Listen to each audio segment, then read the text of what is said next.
The elevator stopped with a sound so small I almost missed it. A soft metallic sigh between the 12th floor and the 13th, followed by the kind of stillness that made every ordinary thing inside the car seem suddenly too loud. The numbers above the doors blinked once, hesitated on nothing, and went dark. I had been standing as close to the left wall as I could without pressing my shoulder against the brushed steel, holding a portfolio tube in one hand and a box of presentation samples in the other, trying to pretend that the only other person in the elevator was not the reason I had started taking the stairs for 3 weeks. Maren Voss did not move at first. Of course she did not. Maren could have been informed that the building was on fire and still looked as if she had scheduled it. She stood by the control panel in her charcoal coat, her hair pinned at the nape of her neck, one hand around the strap of her leather bag. Posture flawless, mouth set in the cool line that had made half our office admire her, and the other half fear her. When the elevator shuddered, I saw her fingers tighten on the strap. That was all. One brief betrayal of tension. Then emergency lights came on, dim and yellow, and changed her face enough that I could no longer look away in time. "Don't panic," she said. I gave a dry laugh before I could stop myself. I wasn't planning to. Her eyes flicked to me. "You've been avoiding me." The sentence landed harder than the elevator's halt. For a second I could only stare at her, because she had spent the last month moving through Meridian Co, as if I were a stain she was too well-bred to notice. And now, trapped between floors with no audience, she sounded almost offended that I had finally learned the lesson. I shifted the sample box against my hip. "I learned from the best." Maren's expression did not change, but something behind it flinched. That tiny movement dragged me backward through every corridor I had tried not to remember. Her knuckles brushing mine beneath a conference table, her coat around my shoulders on the roof in February, her voice at 2 a.m. telling me she trusted me more than anyone in that whole glass building, her mouth soft against mine in the archive room after we had both promised it would be the last time, and both known we were lying. 3 weeks earlier, at the partners' winter party, I had touched her elbow in front of everyone and said her name. Not loudly, not possessively. Just her name, because 2 hours before that, she had kissed me in the empty staging room with her hands warm against my waist, and had whispered, "Stay near me tonight. I hate that room when you're not in it." I had believed that meant something had changed. I had believed she had finally run out of ways to hide me. She had turned with a smile so polished it barely seemed human. "I'm sorry," she had said, in front of Celeste from accounts, Jules from legal, and her terrible ex-classmate Inez, who always laughed like she was filing evidence. Have we met? Nobody had been cruel immediately. That was the worst part. There had been a brief, confused pause, while my hand dropped from her sleeve, and the floor seemed to tilt beneath my shoes. Then Inez had laughed, light and sharp. Someone else had said my name as if trying to place me. Maren had looked past me, not at me, and introduced me as one of the junior designers from the concept team, in the same voice she used for vendors she did not like. I had not cried. I had not asked why. I had not thrown wine or made a scene or given anyone a story they could retell with their hands over their mouths. I had put my empty glass on the nearest tray, walked out past the floral installation I had spent a week building, and let the elevator carry me down alone. After that, I stopped staying late when she stayed late. I stopped answering messages that arrived after midnight. I stopped keeping the second mug in my desk drawer, the one she used because the break room cups made coffee taste like regret. I stopped letting private tenderness compensate for public erasure, and now the elevator had stopped between floors, as if the building itself had grown tired of us pretending distance was a coincidence. Maren pressed the emergency call button. The speaker crackled, and a board security guard told us maintenance was already on the way. Power fluctuation? 10 minutes maybe? 15 if the system needed a full reset. His voice disappeared into static. We stood there with the yellow lights turning the metal walls sickly and the air warm enough to make my collar itch.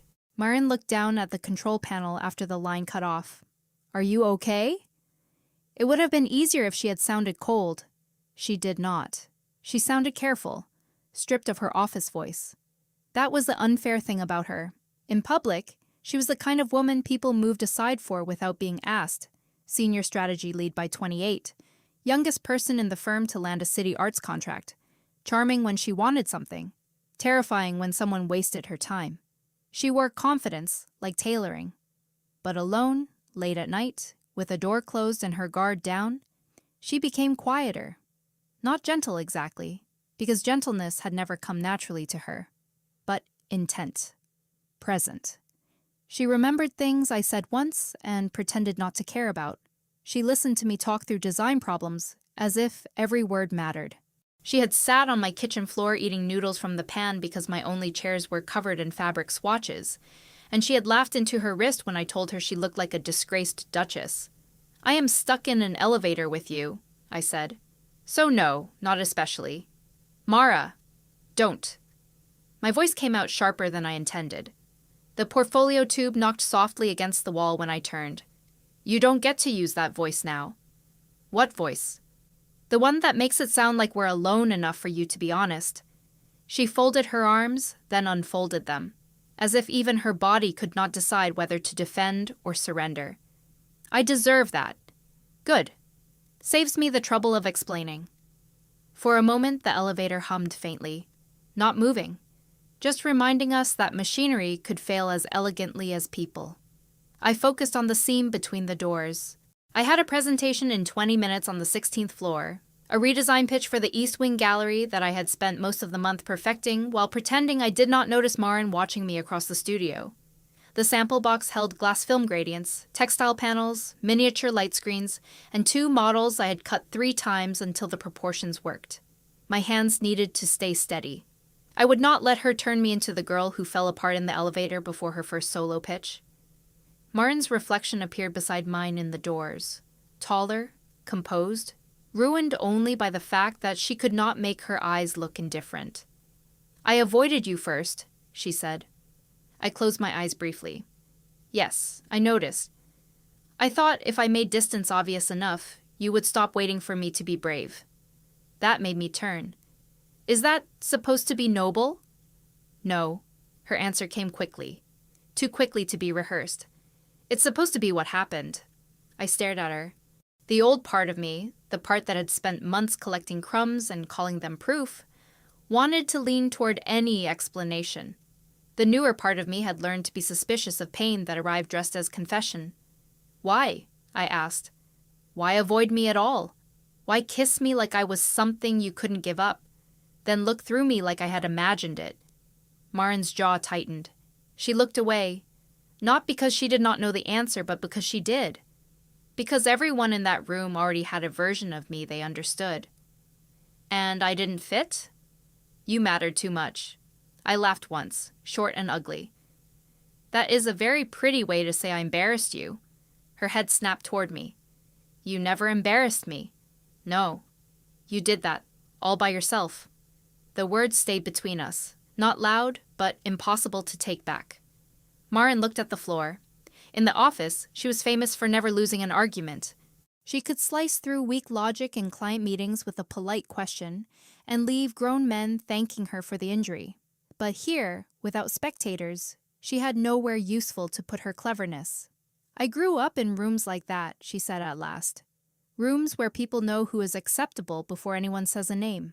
My mother is on the board of the foundation that funds half our clients. Inez was there because her family is backing the Larkspur project. She has been waiting since university to prove I'm not as controlled as I pretend to be. I saw you touch my sleeve, and I saw her notice. And for 1 second, I thought..." She stopped, anger crossing her face, but it was not aimed at me.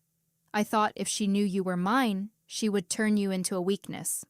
I should have felt something like understanding. Instead, I felt the old wound open with cleaner edges. "Yours," I repeated. Her eyes closed. "I know.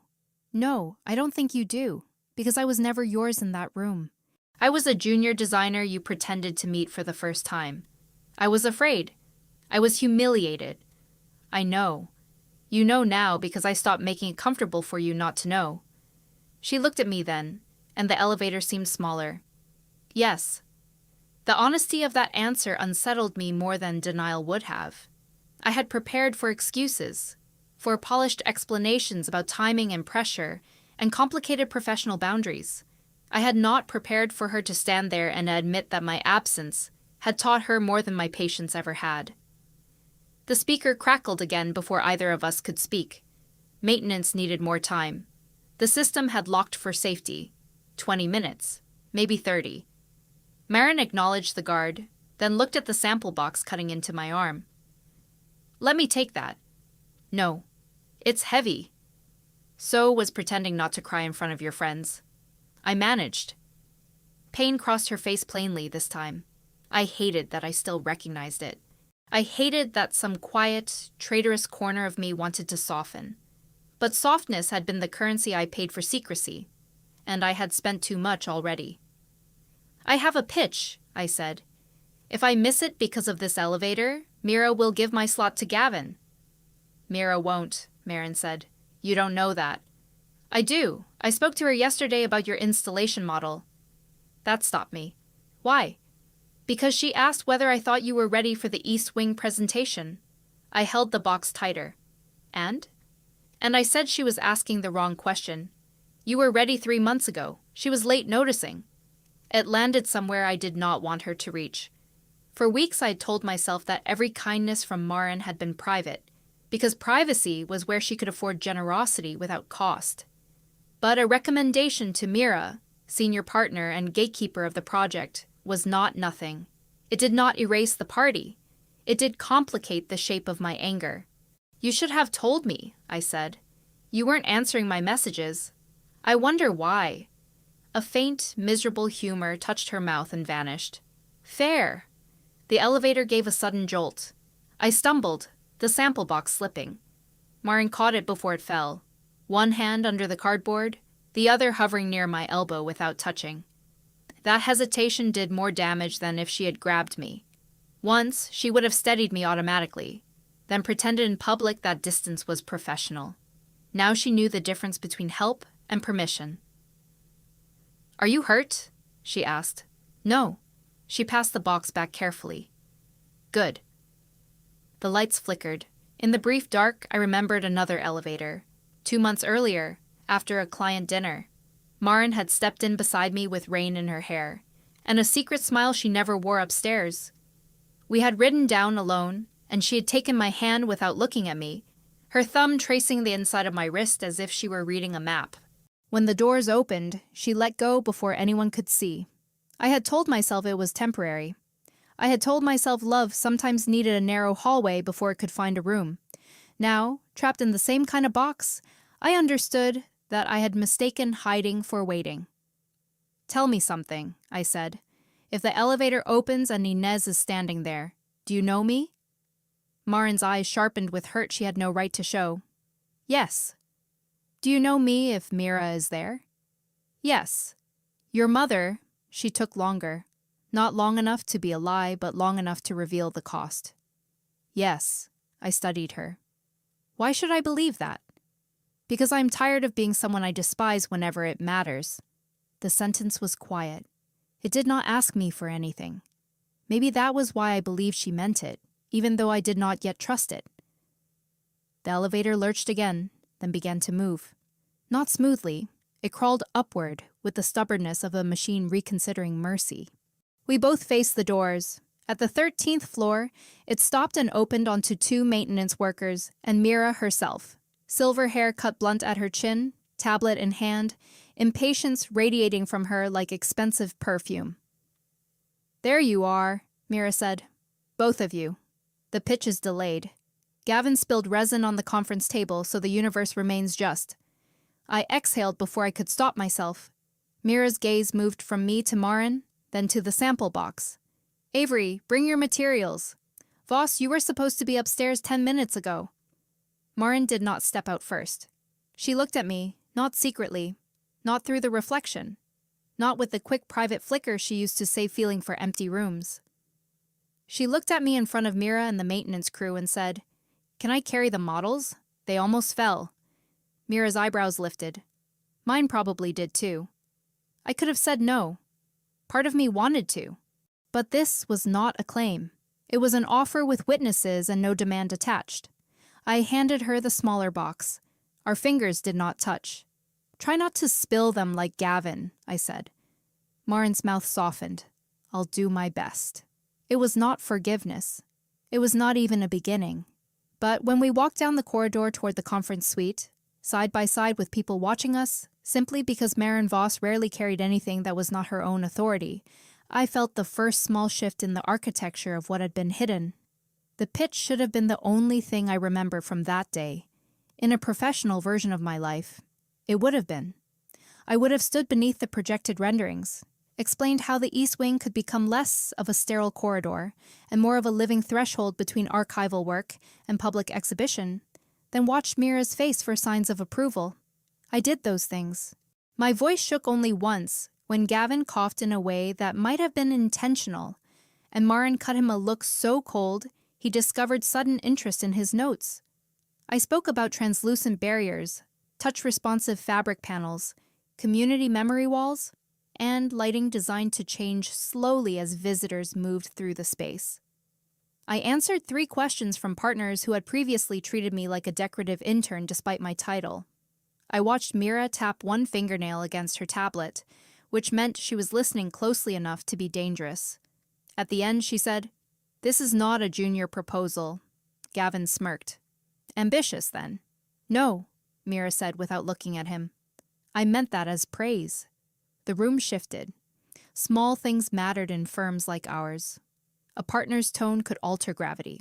My proposal did not receive immediate approval, but it received the kind of silence that came when people were recalculating what you were worth. I gathered my boards afterward with hands steadier than I felt. Maren stayed at the far end of the table, speaking to no one, letting the attention remain mine. When I reached for the last model, Gavin stepped in. "Didn't know you had Voss backing you, Avery." The old me might have smiled politely, desperate not to seem difficult. The new me had spent 3 weeks eating lunch alone on purpose, because loneliness felt cleaner than being quietly used. "I had my work backing me," I said. "Try it sometime." Gavin blinked. Someone behind him made a small choking sound that might have been laughter. I walked out before I could ruin the effect by blushing. Maren caught up with me near the materials library. That was deserved. What, the pitch or insulting Gavin? Both. I slid my access card against the library door. Careful.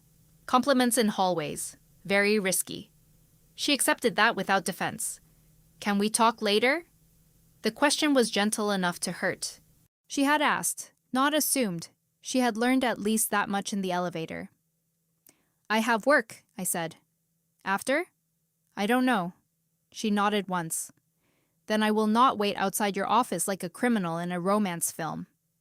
Despite everything, a laugh threatened. I swallowed it. Good. That would be embarrassing for everyone. I am trying to reduce public embarrassment, not innovate new forms of it. The library door unlocked. I stepped inside, then paused with my hand on the frame. Maren. Her face changed at the sound of her name, not dramatically, just enough. "What you said in the elevator matters," I told her, "but it doesn't undo what happened." "I know. And helping with my pitch doesn't buy access to me." "I know that too." I wanted to believe her. Wanting was the dangerous part. Then give me space without turning it into punishment. The instruction seemed to land exactly where I aimed it. Her shoulders lowered a fraction. I can do that. She left before either of us could complicate it. For the next week, she kept her word. That was the first real consequence of the elevator. Not romance, not reunion, but restraint. Maren stopped appearing wherever I was. She stopped messaging late at night. She still acknowledged me in meetings, but only as she acknowledged everyone else, except that when my ideas were interrupted, she redirected the room back to me, with surgical calm. She did not linger afterward for gratitude. She did not corner me in the archive. She did not touch my wrist in the elevator when we happened to ride with 6 other people, and the doors opened on the lobby. The absence of private pressure allowed me to notice other things. I noticed, for instance, that people at work had always seen me in fragments, because I had let myself become convenient. I was the person who stayed late to fix scale models. No one else labeled properly. The person who rewrote captions when senior staff forgot accessibility notes. The person who remembered client preferences and never received credit for preventing disasters. After the East Wing pitch, Mira began sending me directly into meetings instead of through Gavin. My name appeared on revised documents. The project was not mine yet, but it had started orbiting me. I also noticed Leona Park. Leona worked in cultural programming on the 15th floor and had the kind of confidence that did not demand witnesses. She was not as socially dazzling as Maren. She did not enter rooms like a weather event. She entered them carrying 3 folders, a snack she had forgotten to finish, and a question that made the room smarter.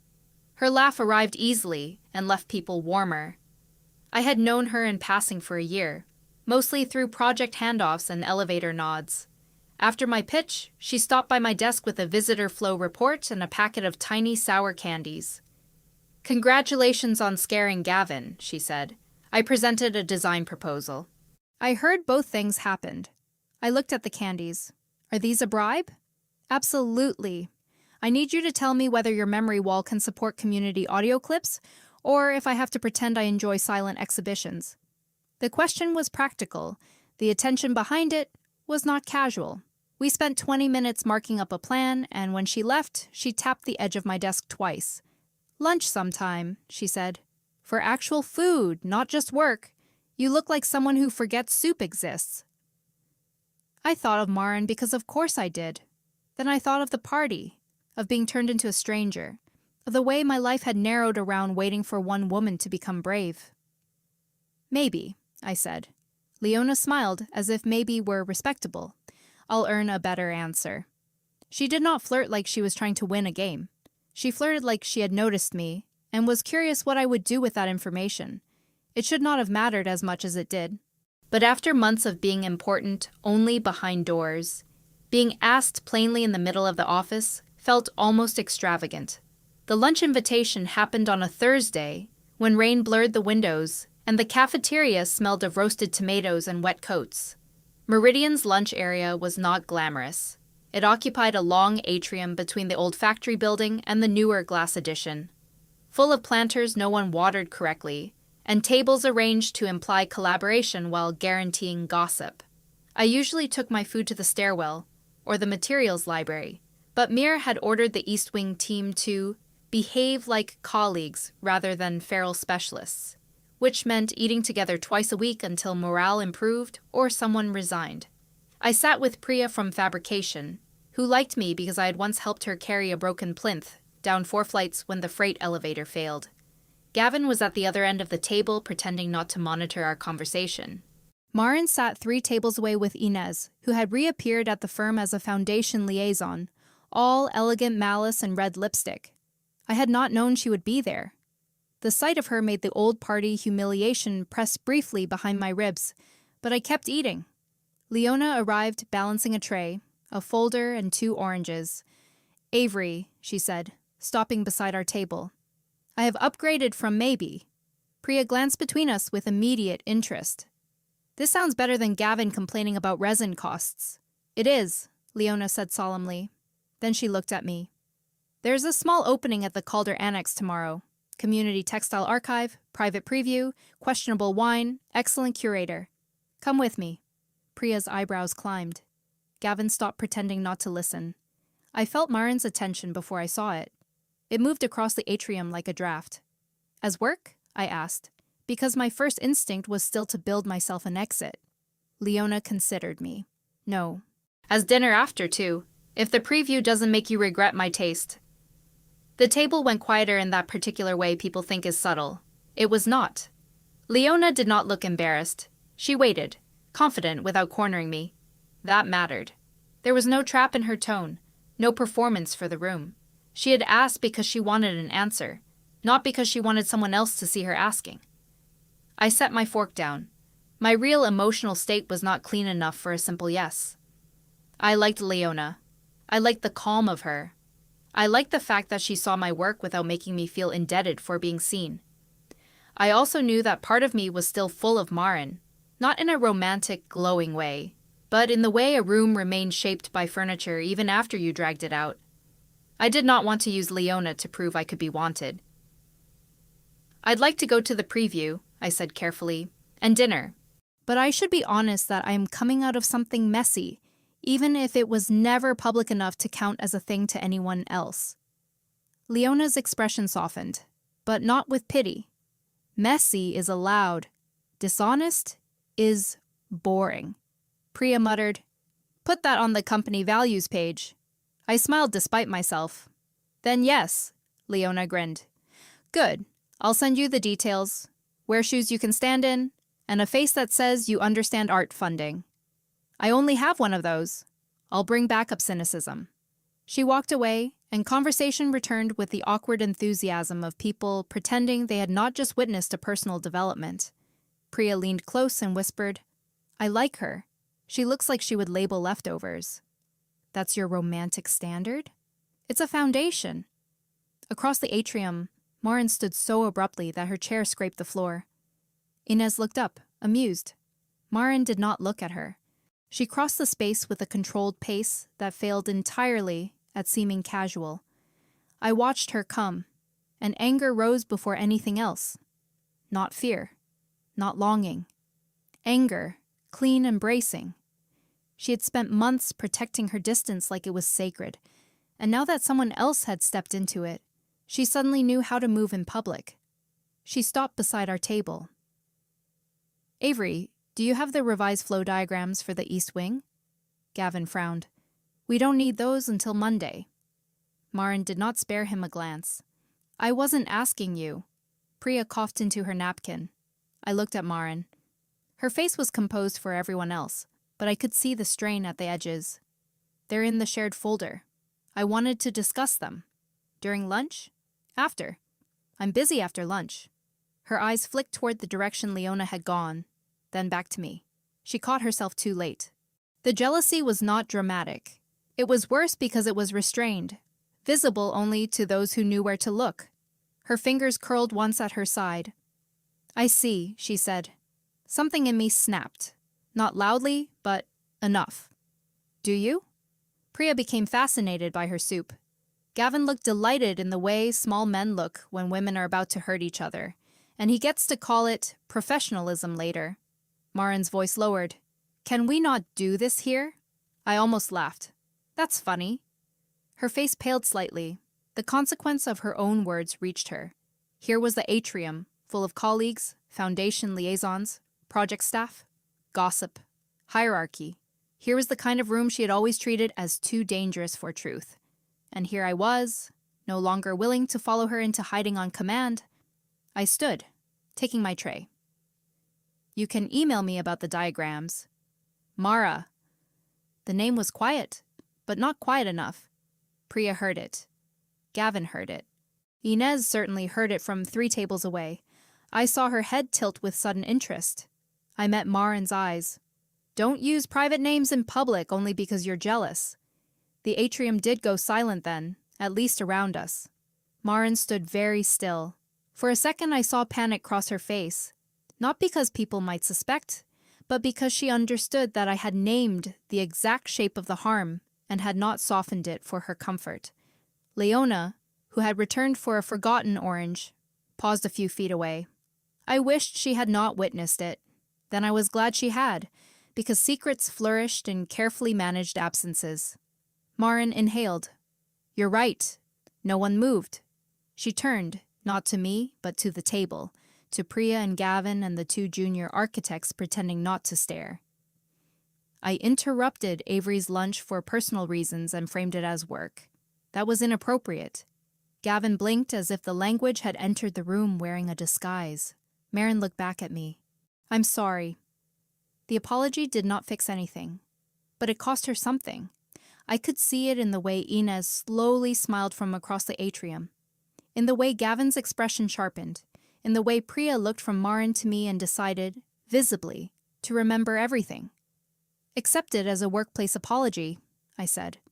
Maren's mouth pressed together. She nodded, because she understood the boundary inside the wording. Then she walked back to her table, where Inez was waiting with the expression of someone who had just been handed a blade. I left the atrium with my tray still in my hands and my lunch unfinished. Leona followed me only after I reached the corridor. Do you want me to pretend I forgot my orange again? She asked. Or do you want company? That was when I nearly cried. Not because of Maren, but because the question gave me a choice. Company, I said. We ended up in the print room, sitting on 2 boxes of recycled paper, while the large format machine hummed through someone's poster.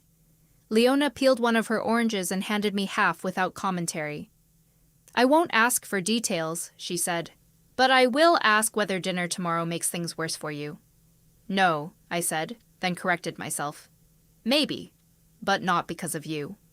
That is not the same as no. I know. She ate a segment of orange, considering. I like you, Avery, not in a tragic rescue way. In a you make better spatial arguments than half the senior staff, and once told a client their immersive concept had the emotional range of a hotel lobby way. I did say that. It was beautiful. Her smile eased the pressure in my chest. But I don't want to be recruited into someone else's reckoning. You won't be. Good. Then come tomorrow if you want to see art with me. Don't come if you want her to suffer. I am charming, but I refuse to be a weapon. The respect in that made me feel both smaller and steadier. I don't want to use you.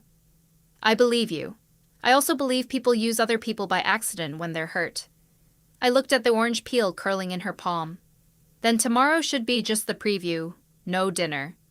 Leona nodded without disappointment. That sounds honest. Are you still okay with that? Yes, I asked you out because I wanted to, not because you owed me the easiest version of your answer. I had spent months twisting myself around Maren's limits, trying to be patient enough to deserve clarity. Leona's straightforward acceptance felt almost unfamiliar. Not more romantic, necessarily, just healthier. It showed me a version of wanting that did not require me to disappear first. The rumors began before the end of the day. They were not loud. Meridian was too polished for loud gossip. Instead, people made meaningful pauses when I entered rooms. Someone from finance asked if I was settling into the East Wing team dynamic. Gavin sent a message to the project chat asking whether personal conversations should be kept out of shared spaces, then deleted it after Mira replied, "Excellent point, Gavin. Please begin immediately." Priya brought me a stapler I did not need and said, "For morale," which meant she had my back. Maren did not approach me again. But at 5:30, an email arrived addressed to the East Wing team and copied to Mira. It was brief, factual, and devastating in its restraint. Maren clarified that my flow diagrams were complete, that any future questions about them should be directed to me as project lead for that component, and that she had mistakenly implied otherwise during lunch. She used my full name. She gave me authority in writing. She did not mention anything personal. Mira appeared at my desk 10 minutes later. "You have an interesting effect on senior strategists," she said. I kept my eyes on the textile sample I was labeling. I try not to. Inefficient strategy. She leaned against the edge of my desk. Do I need to know whether this will interfere with the East Wing? No. That answer was fast enough to be defensive. I set the label down. Mira was not warm, but she was fair in the terrifying way a guillotine is fair. It won't interfere with my work. Not what I asked. I looked up. She studied me for a moment. Maren Voss has influence. So does her family. So does Inez Calder, who has been circling this project like a well-dressed vulture. If there is personal history that could become professional leverage, I need to know enough to protect the work and the people doing it. The idea of telling Mira anything made my skin prickle, but secrecy had already cost me too much, and professional silence had never protected the less powerful person. It had protected everyone else. Maren and I had a private relationship, I said. My voice did not collapse. That surprised me. It ended badly because she treated me like a stranger at the winter party when someone important noticed me speaking to her. Mira's expression did not soften. It sharpened. Did she use her position to pressure you? No. She didn't supervise me directly then, and she doesn't now. But the secrecy affected me. Is it ongoing? I don't know what it is now. That is an honest answer. Annoying, but honest. I almost smiled. Mira straightened. I will keep you on the East Wing because your work earned it. If anyone implies otherwise, send them to me. If Voss becomes a problem, send her to me as well. She is trying not to be. Trying is charming. Evidence is better. After she left, I sat very still, absorbing the strange relief of an adult conversation with consequences. I had told the truth to someone with power, and the ceiling had not fallen.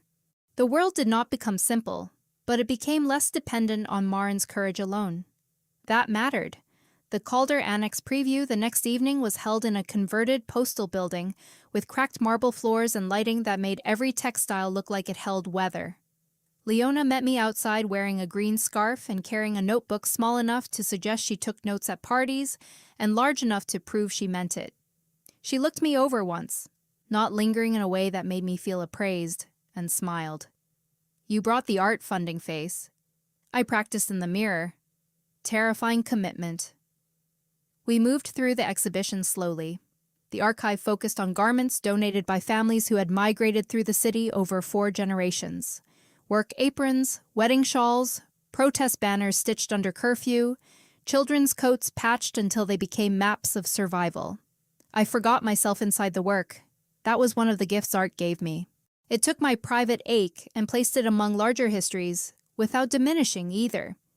Leona listened when I spoke, asked questions that made me rethink my own answers, and introduced me to the curator as the person redesigning Meridian's East Wing memory experience, not as a junior anything. Halfway through the preview, I saw Maren. She stood near a row of hanging indigo cloths, speaking to a foundation trustee. Inez was beside her. Of course she was. Maren wore black, severe and perfect, but her eyes found me across the room with an immediacy she could not disguise. Then they moved to Leona's hand, which was not touching me, merely pointing toward a detail in the stitching. The old Maren would have looked away before anyone noticed. This Maren did not. Inez noticed. Her smile sharpened. Leona followed my attention. "We can leave." "No," I said, and realized I meant it. "I want to see the rest." We did. I did not arrange my path to avoid Maren. I did not arrange it to punish her either. When the curator gathered a small circle to discuss community memory and institutional ownership, Leona nudged me to speak. I hesitated, then offered a point about consent in archival display.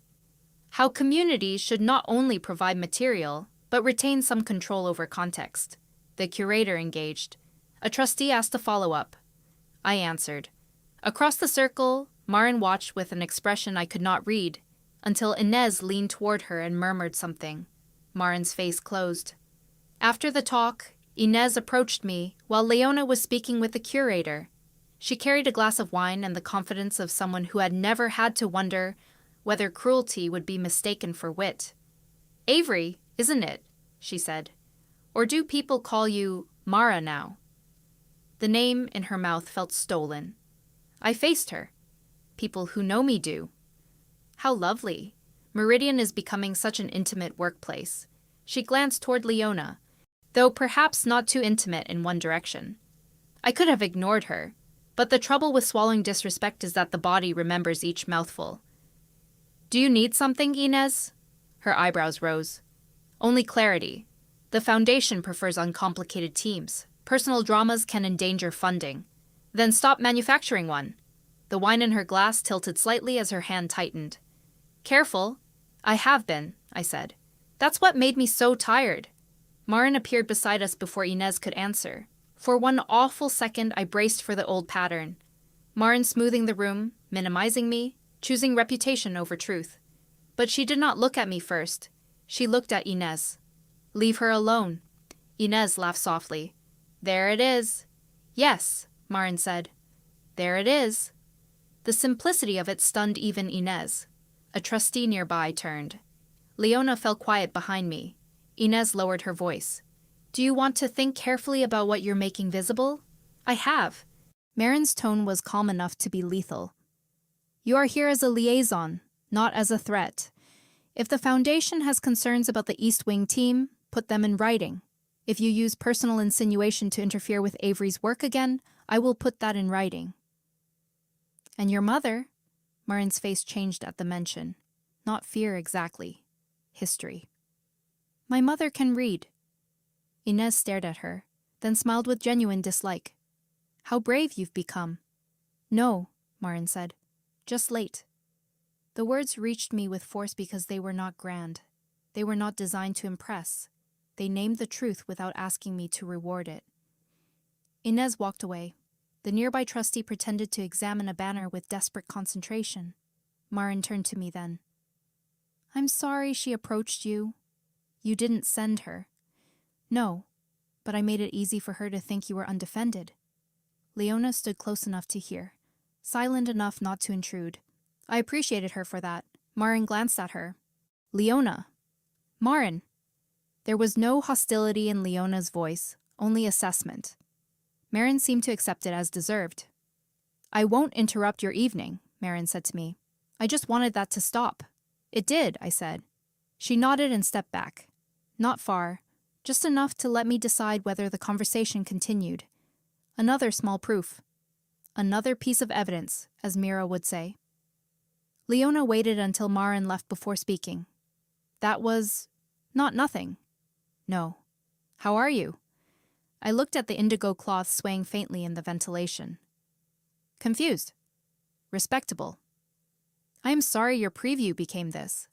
Leona's smile was crooked. Please, I've been to academic panels. This was mild. We finished the exhibition. At the door, she handed me the second orange she had somehow brought in her bag. For later. You carry emotional support citrus? Only for promising designers with complicated romantic lives. I laughed. It felt good.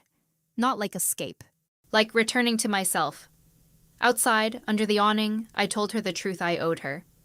I like being with you.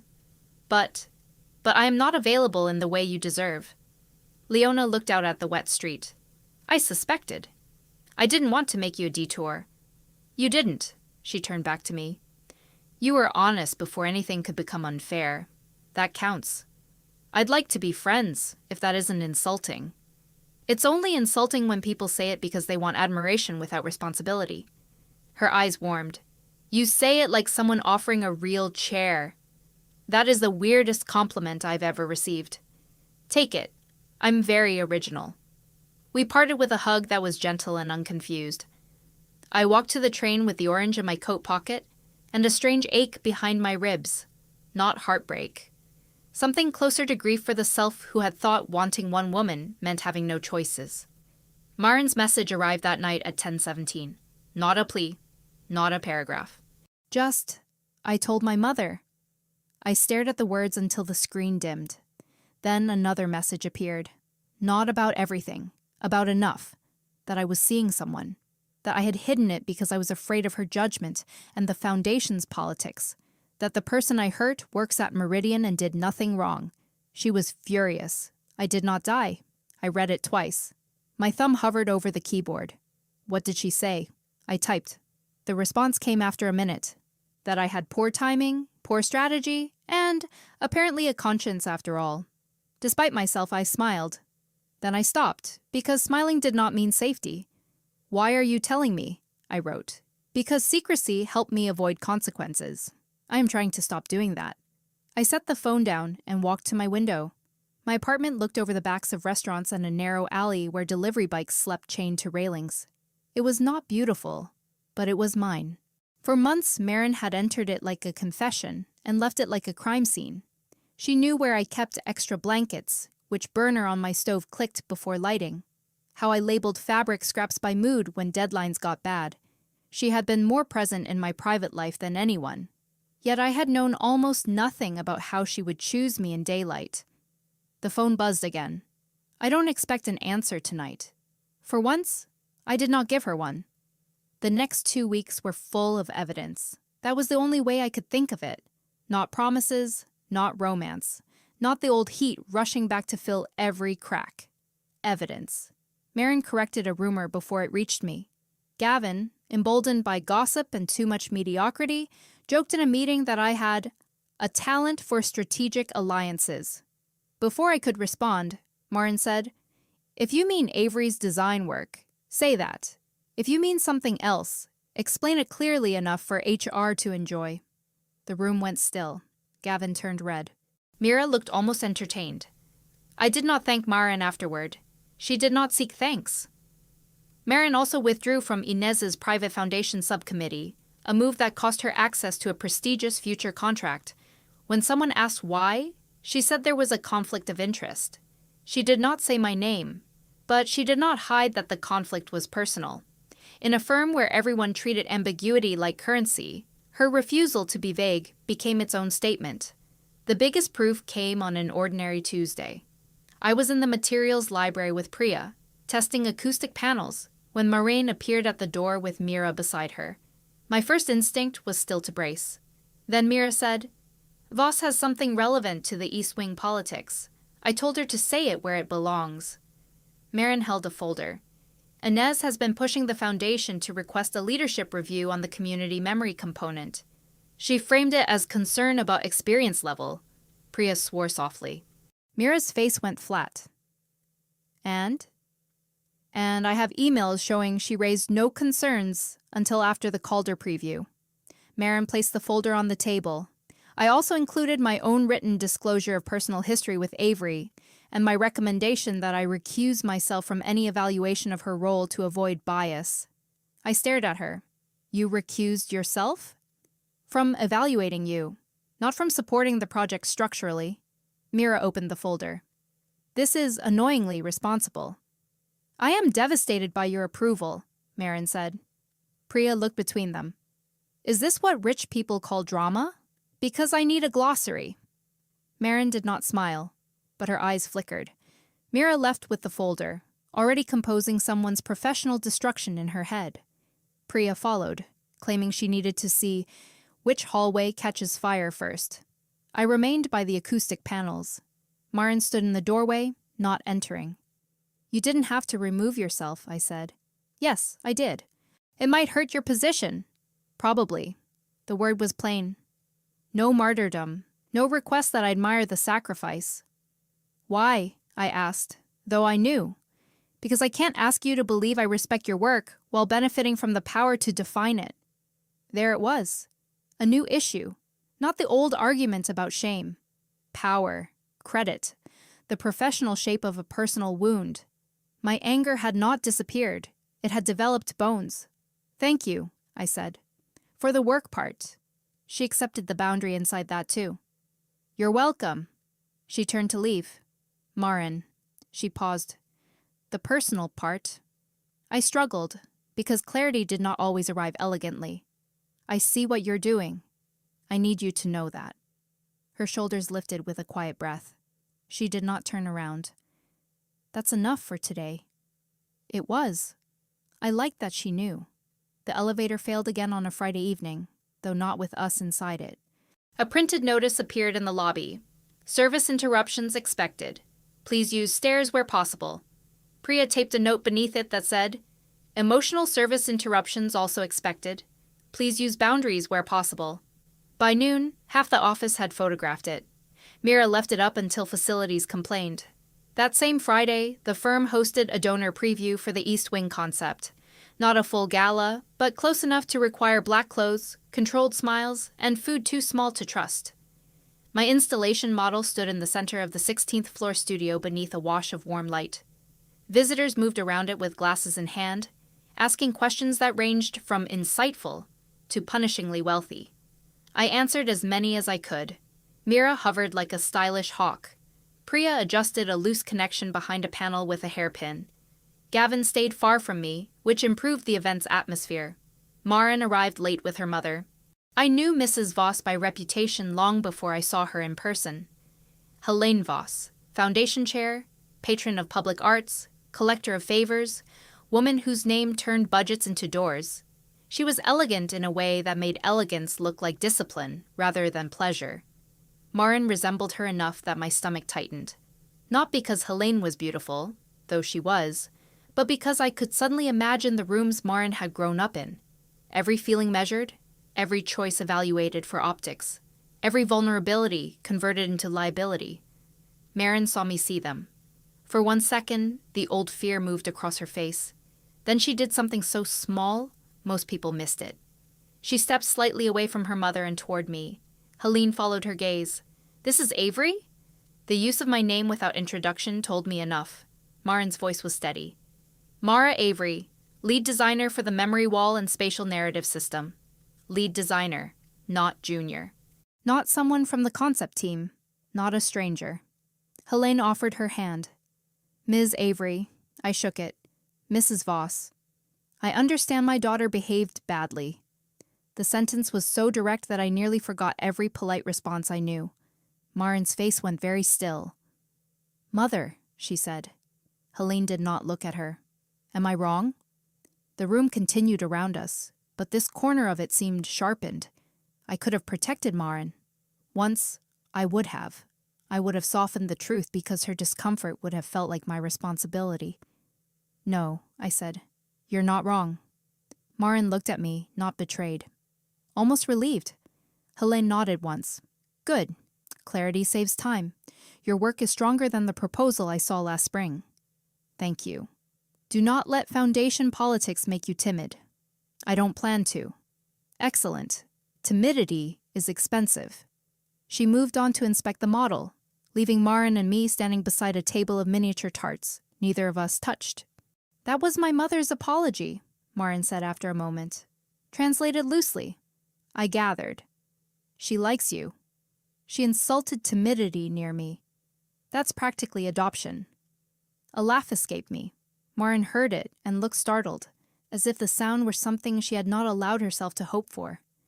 The vulnerability in that look frightened me less than it once had.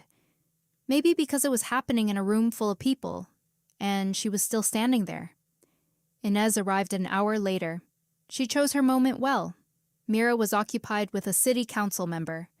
Maren Voss was speaking to donors across the room. I was adjusting the lighting sequence on the model when Inez approached with 2 foundation trustees, and a smile meant to appear friendly from a distance. "Mara," she said. The private name again. This time it did not feel stolen. It felt like an attempted theft caught on camera. "I was just telling the trustees how collaborative this project has become." I straightened. "Were you?" "Yes. Though some of us remain curious about how leadership decisions were made so quickly after certain interpersonal shifts." The trustees looked uncomfortable. Inez wanted me to flinch. She wanted the old hierarchy restored. Me embarrassed, Maren cautious, everyone pretending cruelty was concern.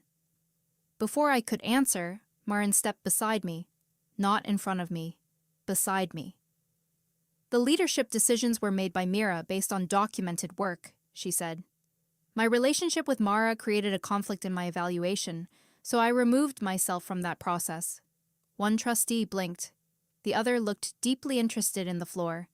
Inez's smile widened. "Relationship?" Maren did not look away. "Yes." The word was not loud, but it traveled. Conversations nearby thinned. I felt the room notice us. My body remembered the party before my mind could stop it. The glass in my hand, Inez's laugh, Maren's stranger smile. For a second the past and present overlapped so completely that I could not tell whether I was about to be denied again or chosen. Maren's hand remained at her side. She did not reach for me. She did not turn this into theater. She simply continued, voice even. "I handled it badly. Mara was hurt because I treated discretion like it mattered more than respect. That was my failure, not hers." Inez's eyes flashed. How refreshingly public. Accountability often is. Maren Voss appeared then, drawn by the change in air. "Is there a problem?" Inez recovered quickly. "No problem. We were discussing project governance." "Then discuss it with Mira," Helene said. "Unless your concern is personal, in which case, I recommend developing better hobbies." Priya later described my face as a historic monument to not laughing. She was not wrong. Inez left with the trustees, dignity dented but intact enough to be dangerous another day. The room resumed, altered. People looked. Of course they did. But there was no explosion, no public ruin, no catastrophe worthy of Maren's months of fear. Just whispers, recalculations, a few surprised smiles. Gavin choking on something near the drinks table. Maren turned to me. "Are you okay?" It was the same question from the elevator. This time the room heard it. I answered honestly. "I don't know yet." She nodded. "Okay." Not, "Please forgive me." Not, "Now you see." Just okay. She had finally made the choice without trying to collect the reward in the same breath. After the preview, I escaped to the roof. Meridian's roof was not romantic in any intentional way. It held HVAC units, planters of herbs the wellness committee had abandoned, and a view of the city broken into rectangles of office light. But months earlier, Maren had brought me there after a brutal deadline and wrapped her coat around my shoulders. She had told me she hated being known only as impressive. I had told her I hated being underestimated because it made success feel like a correction instead of joy. She had kissed me behind the old water tank, hidden from the world, but not from ourselves. At the time, that had seemed enough. It was colder now. I stood by the railing and let the air cool my face. The door opened behind me. I did not turn. "I can leave," Maren said. "You can stay over there." She did. I appreciated that more than any dramatic approach. For a while, the city did the speaking for us. Traffic below, wind against metal, a siren fading east. Not silence as avoidance, space as choice. Tonight mattered, I said. I hoped it would. It also hurt. I know. Not because you did it wrong. I turned then. She stood near the door, hands in her coat pockets. No armor except the remnants of habit. Because I kept thinking how easy that was compared to what I imagined. You said relationship. The building didn't collapse. Your mother didn't drag you out by the wrist. Inez didn't destroy you. No. So part of me is angry all over again. Her eyes lowered. You should be. I don't want to live inside anger. I don't want you to. But I don't want to rush out of it just because you finally arrived where I needed you months ago. Maren took that in. What do you want? The question was so simple that it undid me more than any confession could have. What did I want? Not what would soothe her, not what would punish her, not what would make the story clean. I looked out over the city and tried to answer from the self I had rebuilt in stairwells, print rooms, galleries, meetings where my voice no longer asked permission to exist. I want time, I said. I want to date you in a way that doesn't require decoding. I want you to ask before touching me in places where you used to assume secrecy made everything ours. I want my work to stay mine. I want you not to turn every public acknowledgement into proof that I owe you trust immediately. Yes, I haven't finished. A flicker of warmth crossed her face. Sorry. I want to know your friends, the real ones if you have any who aren't terrifying. I have two. One is a botanist who hates everyone, so you'll like her. Maybe. I folded my arms against the wind. And if we try again, I want to tell people because it is true, not because rumors cornered us.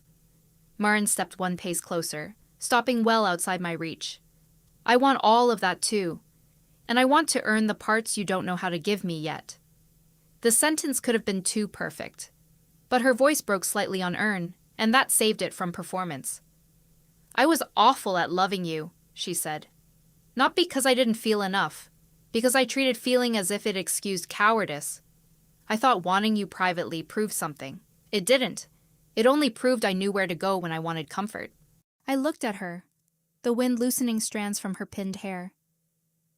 You were not comfort, she continued. You were a person I asked to carry the cost of my fear. I am sorry, not in the way that asks you to make me feel less guilty. I am sorry in the way that means I am changing the structure that let me do it. My eyes stung, and I hated that, then decided not to hate it. That was almost a speech. I know. I practiced not making one and failed. A small laugh left me.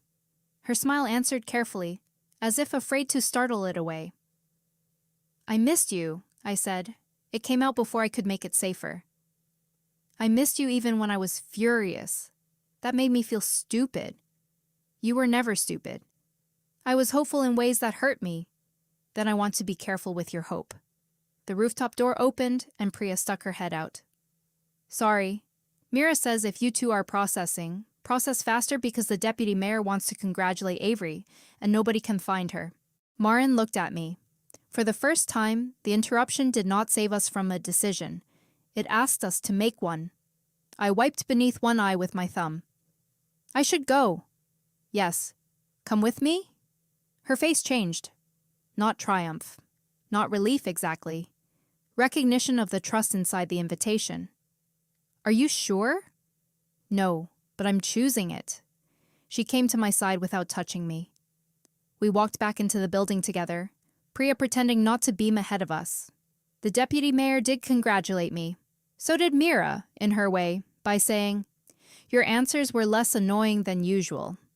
Maren Voss asked me a question about community consent that proved she had actually listened. Gavin avoided everyone with power and achieved near invisibility. Inez left early. Through it all, Maren stayed near enough to be present, and far enough to let the evening remain mine. When someone asked how we knew each other beyond work, Maren looked at me first. I answered. "We're seeing each other," I said. The words felt strange in my mouth because they were not whispered. They did not ask the room for permission. They simply stood there. Maren's smile was small and unguarded. "Yes," she said. "We are." We did not fix everything that night. That mattered.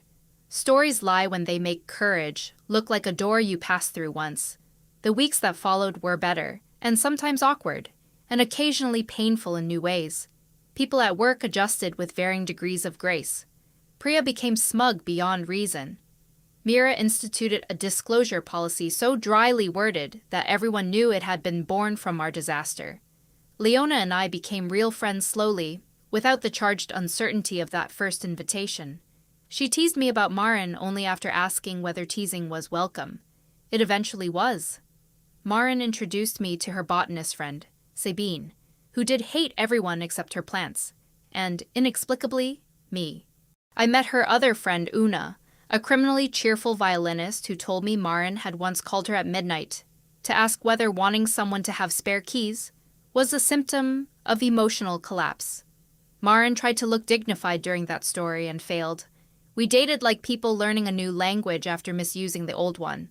Public did not mean performative. Private did not mean secret. Sometimes she reached for my hand in a lobby and I gave it. Sometimes I did not, and she accepted that without vanishing into guilt.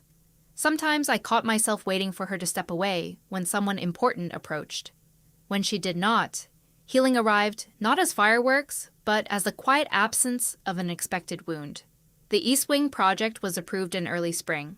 My memory wall became the central feature, not because Maren recommended it, but because community partners responded to the prototype with stories that filled 3 notebooks.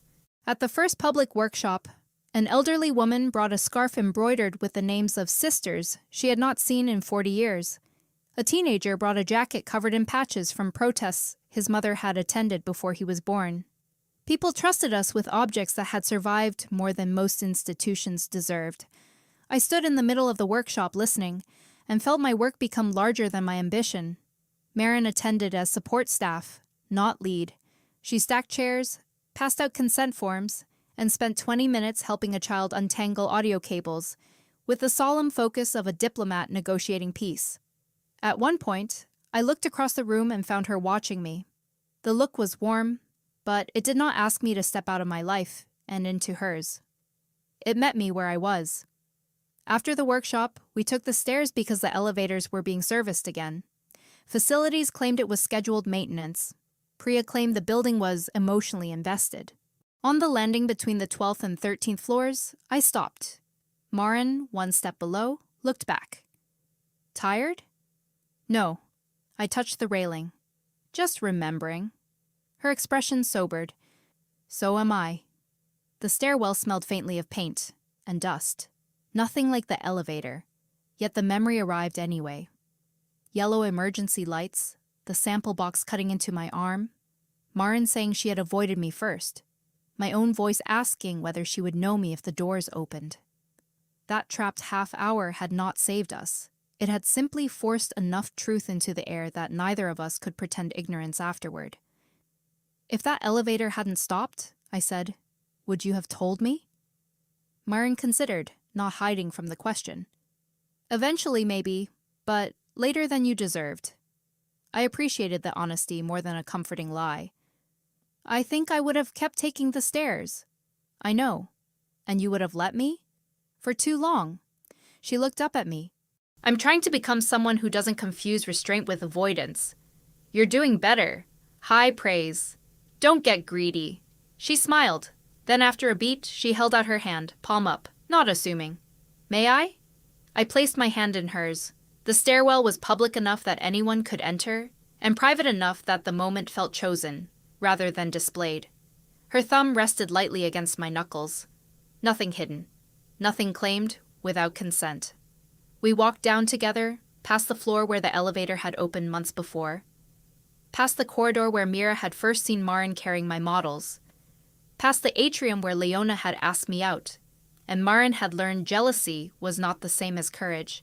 The building had become a map of mistakes and corrections, each place holding a version of us I no longer wanted to erase. Outside, spring rain had polished the pavement. Maren opened her umbrella, then paused. "Will you come home with me?" she asked. I looked at her, remembering another version of love that might have turned invitation into assumption, fear into secrecy, longing into a locked door. This question was different. It left room around me. "Yes," I said. "But tomorrow morning we are stopping by my apartment because I need my blue sweater. The one with the ink stain. You remember the sweater, but not the fact that you caused the ink stain. I remember both. I was choosing diplomacy. Try honesty. We discussed this." She angled the umbrella over both of us, smiling in the rain. "I ruined your sweater. Better. I will also buy you a new one. No, you'll help me mend it." Her smile softened into something I trusted because it no longer needed darkness to survive. "I can do that." We walked toward the train, our shoulders brushing when the sidewalk narrowed, our joined hands visible beneath the edge of the umbrella. No one on the street cared. That was the ordinary miracle Maren had once been too afraid to understand. The world did not stop because she chose me where it could see. It simply kept moving, and for once, so did we.